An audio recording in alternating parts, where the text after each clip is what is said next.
bien c'est Oupi. Donc aujourd'hui on se retrouve pour une nouvelle vidéo. Donc c'est la revue de Marek Hamsik, Man of the Match, le joueur du Napoli.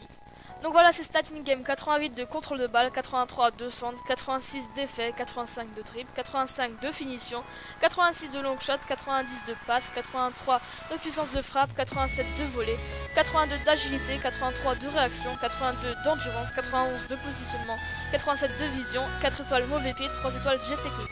Donc sa fourchette de prix se situe entre 40 000 et 80 000 crédits, malgré qu'il soit plus dans les packs ni sur le marché. Si vous arrivez à en trouver un par chance, n'hésitez pas de poser les 80 000 crédits parce qu'il est tout simplement monstrueux. Donc les gars, qu'est-ce qu'on peut dire de Marek Hamsik, Man of the Match? Donc il est tout simplement monstrueux, c'est le meilleur MOC de Serie A que j'ai testé. Bon, c'est clair qu'il y a Paul Pogba en Serie A aussi en MOC, mais moi j'ai voulu être un peu plus original, et en plus c'est la classe les gars d'avoir un Man of the Match dans son équipe. Et par rapport au Paul Pogba, les deux se ressemblent, ils sont bons de la tête, physique, très bons au long shot, etc. Très bonne qualité de passe, et la vitesse c'est exactement la même. Donc si vous voulez poser 80 000 crédits sur un petit joueur du Napoli qui s'appelle Marek Hamsik, n'hésitez pas parce qu'il est vraiment... Donc juste avant que je vous donne les points positifs, points négatifs du joueur. Donc j'ai préféré le faire jouer avec deux attaquants devant lui. J'ai essayé avec seulement un attaquant devant lui et il n'arrivait vraiment pas, il perdait beaucoup de ballons. Parce qu'il a besoin de deux soutiens en attaque. Et c'est clair qu'après quand j'ai mis avec Higuain et Tevez devant, c'était vraiment une machine. Donc maintenant on va passer à ses points positifs parce qu'il a pratiquement que ça, sauf un petit point négatif, on en reparlera après. Donc en point positif on peut noter la finition 85, c'est juste parfait pour un MOC. Bon, c'est clair que j'ai pas tout marqué, j'ai loupé quelques trucs devant le but avec lui. Mais bon, 85 c'est vraiment très acceptable, il y a des attaquants de pointe qui n'ont même pas cette stat.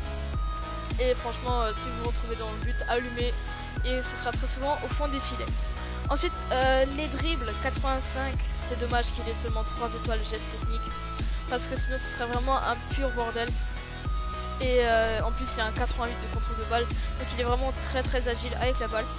Ensuite, autre point positif, c'est sa qualité de passe. Il a un 90 en passe et un 87 de vision. Il délivre vraiment des caviars. Malheureusement je vais plutôt forcer sur son côté finisseur, c'est normal avec 85 de finition. Tu ne gênes pas devant le but, tu n'essaies pas de faire des passes, tu tires tout simplement. Mais si vous voulez faire des grosses passes lobées, voilà, si vous êtes quelqu'un qui aime bien les LDY, etc., il ne se gênera pas, il sera quand même très bon. Ensuite là, comme vous pouvez le voir, franchement au niveau du timing je suis vraiment parfait. Il est vraiment très bon de la tête, franchement j'ai été assez surpris. En plus il a une grande crête comme ça, voilà. On connaît tous les détails de Marek Hamsik. Il fait 1m83 et possède un 78 en tête. C'est vraiment excellent parce que j'adore les MOC qui sont un peu bons de la tête, au cas où si les gardiens font un mauvais dégagement. Même sur des corners, etc., sur des centres, ils sont capables de mettre la tête. Donc c'est vraiment très bon de ce côté, comme vous pouvez le voir juste maintenant encore. Voilà, le timing est parfait. Donc ensuite, autre point positif, c'est ses long shots. Malheureusement, j'ai pas réussi à vous l'illustrer. Il a quand même un 86. Par contre, il a juste une mauvaise habitude, c'est parfois de taper le ballon avec un vieux pointu comme ça. Donc vraiment, il y a une chance sur deux de taper la balle super bien et qu'elle parte vraiment très bien, que ce soit vraiment très dangereux. Ou que vous marquez un joli clip face à l'adversaire. Mais voilà, c'est vraiment très aléatoire, une chance sur deux de marquer un long shot avec lui. Son seul point négatif, c'est les 3 étoiles geste technique. Il est vraiment très agile techniquement, il a quand même un 85 et 88 d'agilité. Donc c'est vraiment très intéressant, c'est vraiment dommage qu'il ait que 3 étoiles, parce que sinon ce serait à mon avis le meilleur MOC du jeu ainsi qu'en Serie A. Donc voilà, je vous ai tout dit sur Marek Hamsik, Man of the Match. J'espère que je vous ai aidé à l'acheter parce qu'il est vraiment très bon. Et malheureusement, comme d'habitude, je le vois pas assez dans les séries A, etc. On voit souvent des Paul Pogba et compagnie, donc n'hésitez pas à l'acheter. Et puis on se retrouve pour les points positifs, points négatifs du joueur.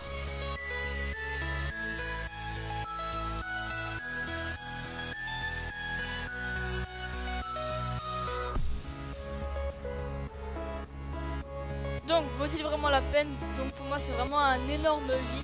C'est vraiment l'un des meilleurs MOC du jeu. Il est bon dans tous les domaines, mais il lui manque seulement les 4 étoiles juste techniques. Mais si vous le trouvez sur le marché des transferts, malgré qu'il soit très rare, achetez-le s'il vous plaît. Je le veux dans les équipes. Allez! Donc la revue est terminée, j'espère que vous l'avez apprécié. Et puis on se retrouve pour une prochaine vidéo. Ciao!